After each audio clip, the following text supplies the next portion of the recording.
Thanks, Sam Wittes and Bill O'Reilly. In the Weekdays of Bernie segment tonight, how the liberal press sees the jihad. Analyzing the Huffington Post today, there are no conservative articles about the Paris terror attack, and the overall coverage is mainly freedom of speech is good.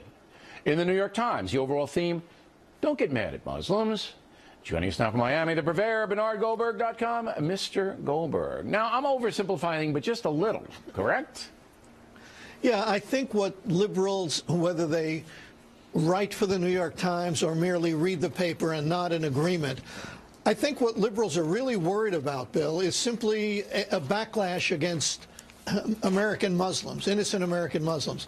A lot of these liberals have a dark view of America. They see white cops needlessly and in a racial way attacking innocent young black men. They talk about white privilege. And in this case, I think they're afraid that there are a bunch of yahoos out there who want nothing more than to beat up innocent Muslims. But that didn't happen after 9/11. Exactly. You know, and I mean, we are a society that is ruled by law. Right, it's a false narrative. But it's going to happen in Europe.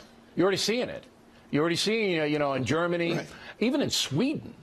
And people are, in Holland, they're furious about it. So here's an idea that, given the influence I have in the Muslim community, right, will go nowhere. So maybe one of the liberal columnists like Nick Kristof of the New York Times, who is so concerned about all this, maybe he'll pick up on this idea. Here's the idea.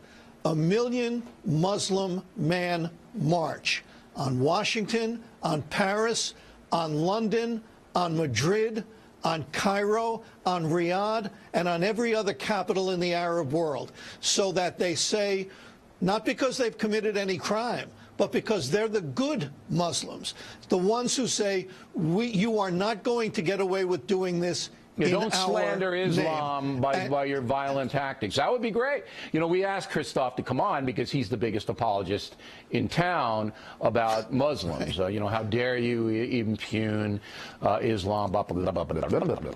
And he won't come on because he knows this is a bunch of nonsense. But your idea is brilliant.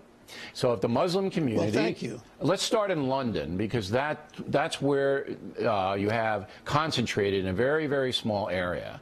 I want it on the same day. I want it on the same day in all of these places. But in London, it's not going to happen It's not going to happen any place. You're not going to get 27 Muslims out to march and condemn what's going on in the world. I bet you could get a couple of thousand in Washington. I bet you that you could do that if CARE would do it or one of these groups would do it. I think we should issue in a country of 300. You should do it.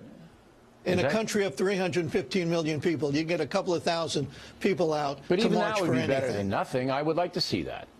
In Detroit, there's a big Muslim community. Let's go in Detroit. You don't even have to go to Washington. Go march on, you know, the Civic Center there or something. Here's another thing missing in the coverage. If there were real journalists around in the 1200s, and they would look at the Inquisition, and one of the things they would be writing about and asking about, if they were serious journalists, they'd say, what is wrong with these Catholic people? Why are they so violent? Why are they torturing people?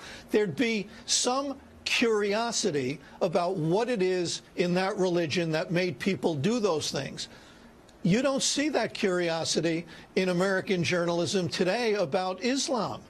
Now, look, we all know that most Muslims are good people, the overwhelming, that's not the issue. But journalism has an obligation to say, what is it about the religion that produces so many fanatics? And that's not something they're interested in. They're not interested in it because it would, in order to confront the jihad, you have to make a judgment that a portion of the Muslim population is evil. You have to make that judgment. And the left will not make that judgment on that group. They will make it on the police or the Tea Party or me or you. We're evil. But they won't do it on the Muslims because they're poor, because America has exploited them for oil, and on and on. Last word. My last word? Exactly right. You are exactly right. As usual. Well, let's not get carried away. Bernie Goldberg, everybody. Laura Ingraham on deck.